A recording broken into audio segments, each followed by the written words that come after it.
Car si vous commencez à vous disputer en disant ma religion est plus importante que la tienne, moi j'ai la vérité et toi non, à quoi cela nous mène?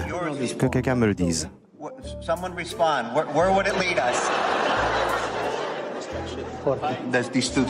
Oui, il est bien de pouvoir parfois se disputer. Toutes les religions sont un chemin pour arriver à Dieu.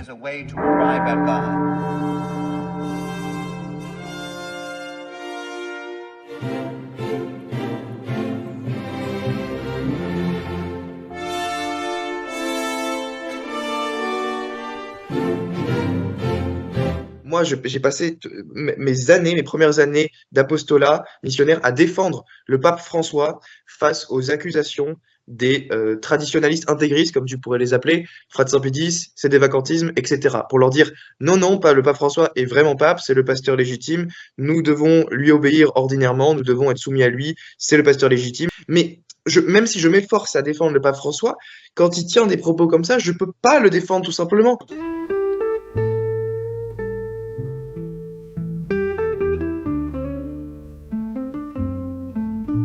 C'est des vacantistes, leur histoire, amant figé dans la mémoire.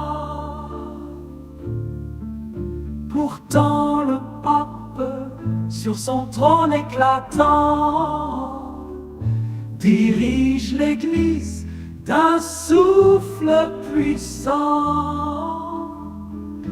Il rejette un Vatican II, pensant que l'Église a perdu ses vertus. Mais le Saint-Esprit, qui d'éternel veille sur elle de manière éternelle. Dans leur lutte, ils restent fiers, mais la communauté catholique unie prospère. Que leur sagesse enfin s'éclaire, et dans l'unité ils puissent prospérer. C'est des vacantistes dans leur but. Peut-être un jour leur doute s'annule. Dans la foi qu'ils trouvent le chemin pour rejoindre l'église main dans la main. Moi, j'ai passé mes premières années d'apostolat missionnaire à défendre le pape François face aux accusations des traditionalistes intégristes, comme tu pourrais les appeler, frater-Pédis, sédévacantisme, etc. Nous devons nous souvenir que nous sommes les disciples de Jésus et que sa vie, humainement parlant, s'est achevée dans l'échec, l'échec de la croix. Padre, pensiamo a coloro che hanno rinnegato la fede, che sono degli apostati, che sono i persecutori della Chiesa, che hanno rinnegato il loro battesimo. Anche questi sono a casa? Sì, anche questi. Tutti, i bestemmatori, tutti. Siamo fratelli. Questa è la comunione dei santi. When they talked about him being gay, the Pope told him it doesn't matter. God loves you like this.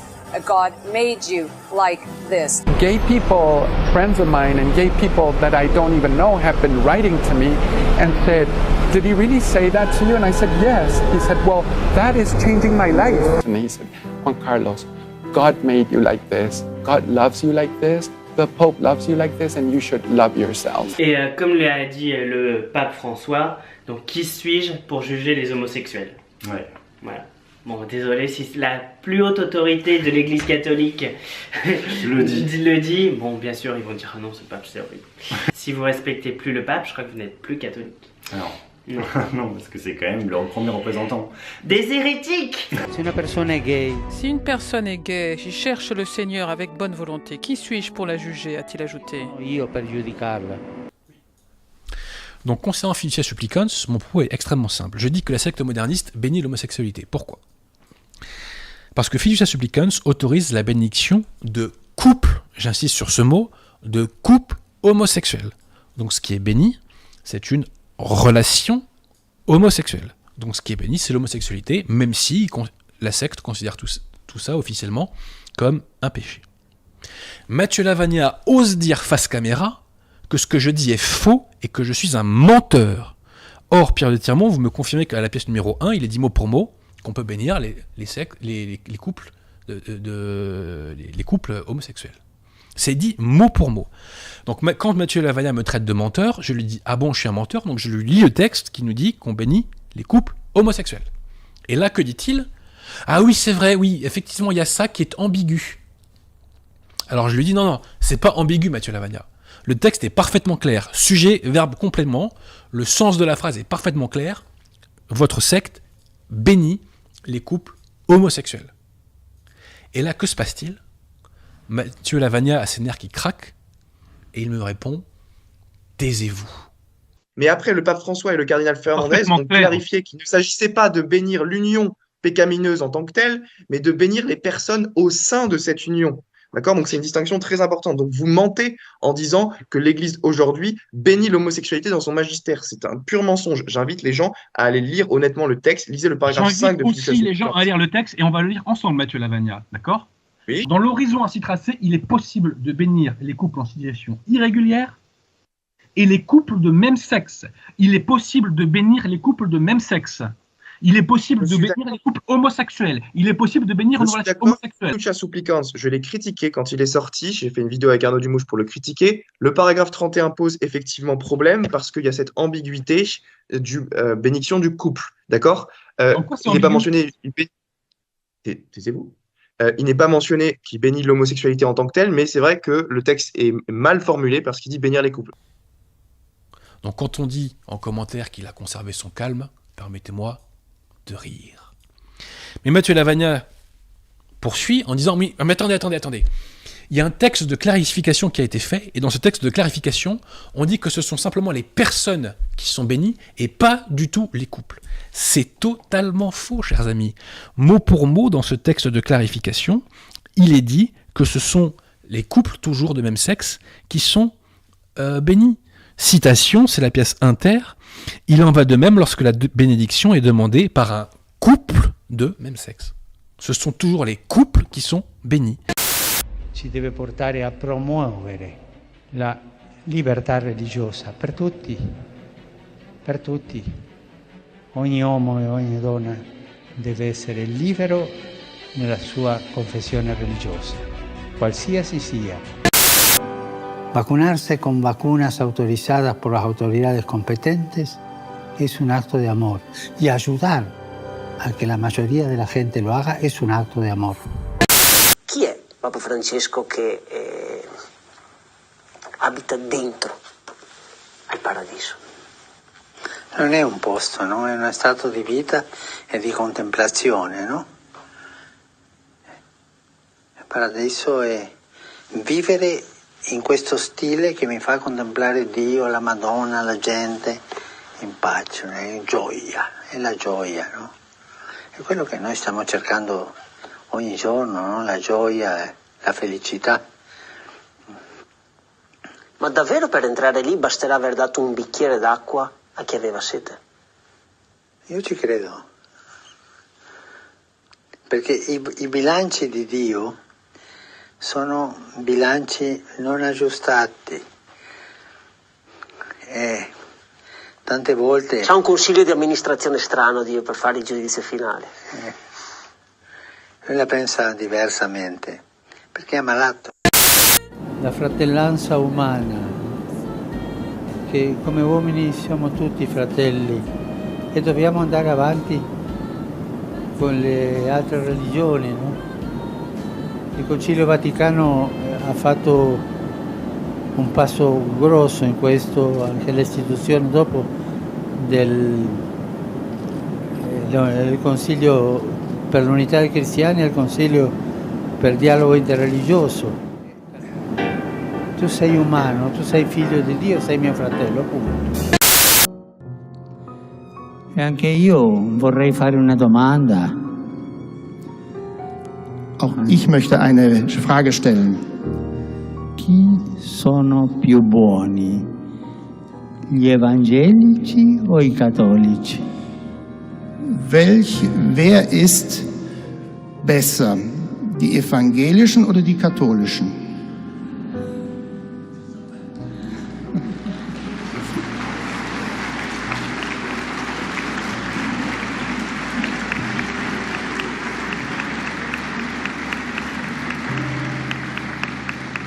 Besser sind alle zusammen.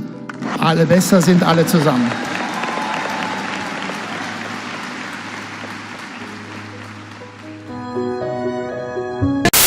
Sì, dobbiamo tutti uguali, rispettare tutti. Il Signore è buono e salverà tutti. Il Signore è buono e salverà tutti.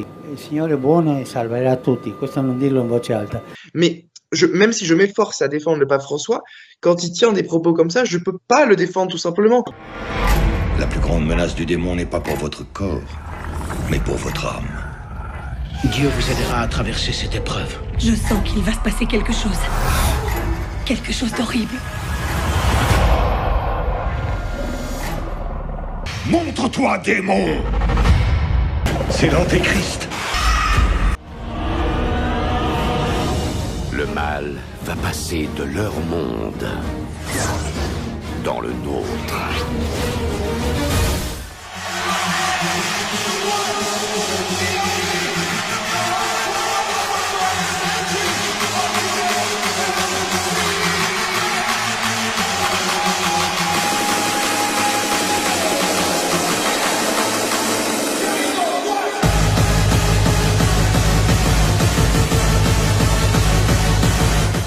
On vit des temps de folie. Et la plus noire des heures C'est au-delà de ce que j'imaginais. nous attend tous. Dans ma vie, j'ai vu des choses vraiment terrifiantes. Maintenant, je sais que tu verras pire. Hay un grupo, poca gente, ¿no? Que solamente reconoce hasta Pío XII, los papas, después ya no. Son de muy poca gente, pequeños grupos, ¿no? Sí. En una revista española de hace unos números atrás aparecía la lista de 32 grupos sedevacantistas, ¿no? Pero son grupos pequeños. Y que con el tiempo se van a ir integrando, ¿no? Car si vous commencez à vous disputer en disant ma religion est plus importante que la tienne, moi j'ai la vérité et toi non, à quoi cela nous mène? Que quelqu'un me le dise.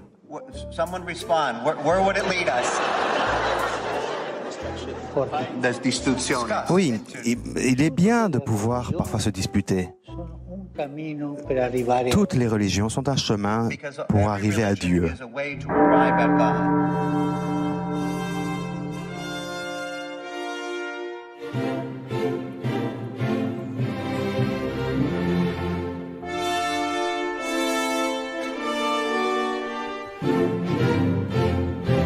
Là, la semaine dernière, la déclaration du pape m'a profondément choqué. Et là, du coup, je vais avoir de plus en plus de mal à le défendre. Et je pense que ce qu'il a dit est indéfendable.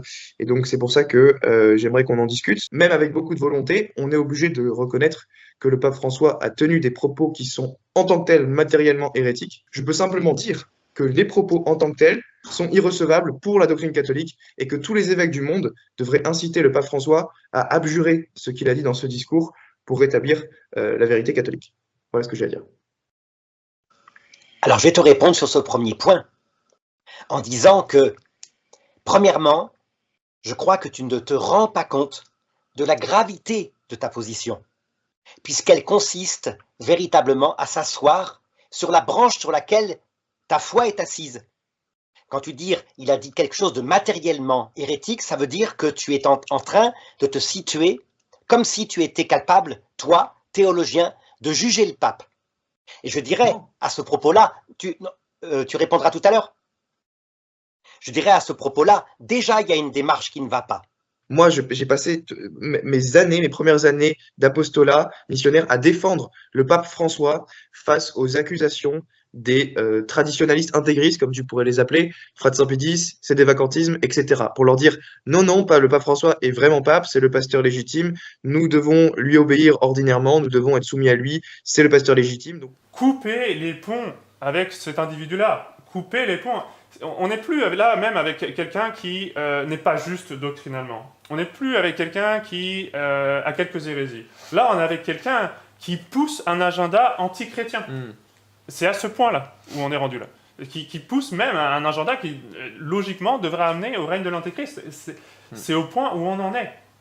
Donc il est vraiment important que les catholiques réalisent les choses, qu'ils arrêtent de rester en communion avec cet individu-là, qu'ils se séparent de lui. Cet homme-là, c'est pas seulement que, bon, il est gentil, mais il se trompe un peu, là. Non, il est en train de détruire l'Église. Et de façon méthodique. On a vu que c'était un plan, sur plusieurs années, là. Il fait partie de ce processus de globalisation. Et il le dit, il le défend, il l'enseigne. Il faut arrêter de considérer cet homme-là comme la règle de foi. C'est absurde. Il faut arrêter de considérer cet homme-là comme le vicaire du Christ. Hein? Donc, notre Seigneur avait dit « Qui vous écoute, m'écoute ». Et le pape Pie XII a répété cela. Il a répété les paroles de notre Seigneur. Il a dit « Ça s'applique au magistère de l'Église, ça s'applique en particulier au souverain pontife. Qui vous écoute, m'écoute ». Est-ce que, en écoutant l'enseignement de Bergoglio, est-ce qu'on entend la voix de notre Seigneur? Évidemment, non. Évidemment, non. On entend la voix des loges. Ah oui, on entend la voix de l'Antéchrist, on entend la voix du démon. Ça, on entend les voix des profs de sociologie au cégep et puis de toute cette frange de... En tout cas. Donc, il faut vraiment que les catholiques reconnaissent la voix de notre Seigneur. Donc, dans la parabole du bon pasteur, on a cette image des brebis qui reconnaissent la voix du pasteur. Est-ce que vous reconnaissez la voix de notre Seigneur en écoutant cet enseignement? Si vous ne reconnaissez pas cette voix-là, alors courez. Vous avez affaire à un mercenaire, vous avez affaire à un loup même, déguisé en pasteur. Mais c'est un loup qui est là pour détruire les brebis, et il ne s'en cache plus. Il a installé la guillotine.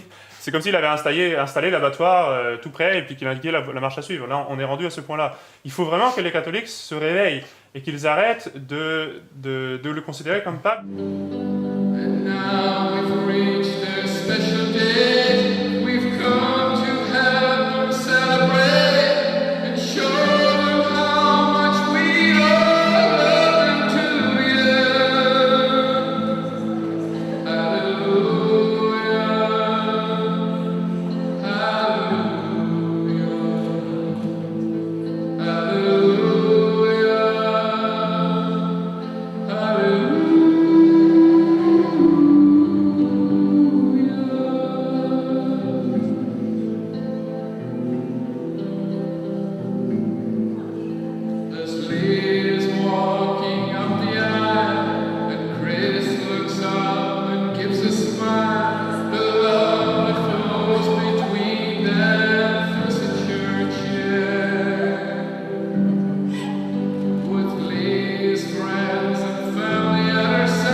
Et donc vous avez éventuellement un message à adresser aux conciliaires qui nous écoutent?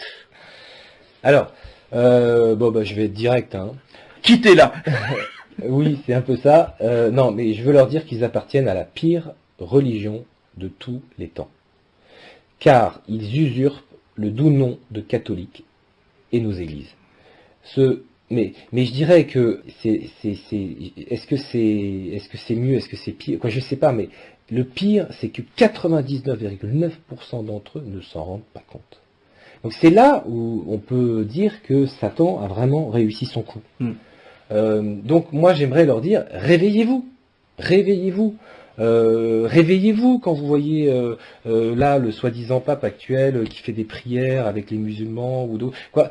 Mais bon, j'ai envie de dire, non, je crois que... En fait, le modernisme, ça immunise l'esprit critique. Donc je sais pas trop quoi. En tout cas, lisez Saint-Pie X et posez-vous des questions.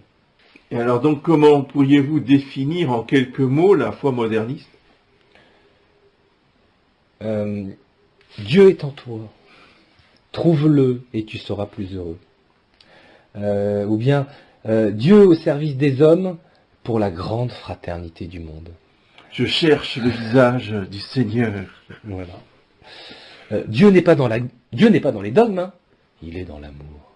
Et aujourd'hui, comment définirez-vous votre foi, comme vous le vivez dans les chapelles catholiques?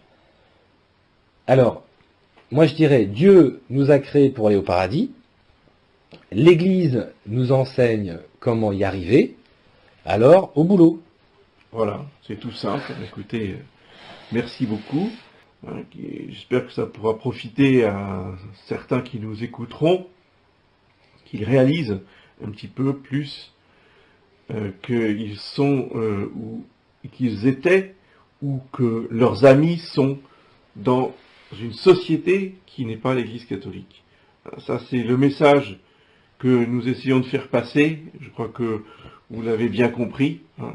Nous le déclinons, nous, sur tous les tons de la gamme, effectivement, que la secte conciliaire qui est à Rome n'est pas l'Église catholique, que le Concile Vatican II n'est pas un concile et n'est pas catholique, et que cette fausse religion et cette fausse Église, eh bien, c'est justement elle qui éclipse l'Église catholique, c'est-à-dire qu'elle se met devant, qu'elle cache la vraie Église.